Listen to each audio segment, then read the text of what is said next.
শহরের পুরনো হাসপাতালের মর্গ। রাত 2টো। ডিউটিতে ছিল একা ওয়ার্ড বয় স্যামিউল। তার কাজ মৃতদেহ গোনা আর রেজিস্টারে সই করা। সেই রাতে নতুন করে আনা হলো এক যুবতী মেয়ের লাশ, সাদা কাপড়ে মোড়া, মুখ ঢাকা। স্যামিউল সই করার আগে হঠাৎ শুনল টুক টুক। মর্গের ভেতর থেকে শব্দ আসছে। সে ভাবল ইঁদুর হবে, কিন্তু শব্দটা আসছে ঠিক সেই নতুন লাশের দিক থেকে। হৃদস্পন্দন বেড়ে গেলেও সে কাপড়টা একটু সরাল। মেয়েটির ঠোঁট সেলাই দেওয়া, চোখের জায়গায় গভীর কালো গর্ত।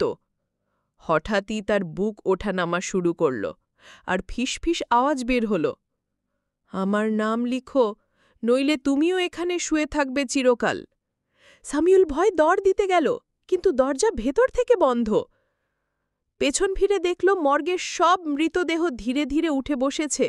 সবার মুখ সেলাই দেওয়া, চোখ শূন্য, একসাথে ফিসফিস করে বলছে, আমাদের নাম লিখে দাও, আমাদের নাম লিখে দাও। সেই রাতের পর থেকে আর কখনো কেউ স্যামিউলকে দেখেনি। কেবল তার রেজিস্টারটা পাওয়া গেছিল, যেখানে শেষ লাইনে লেখা, আমার নাম স্যামিউল।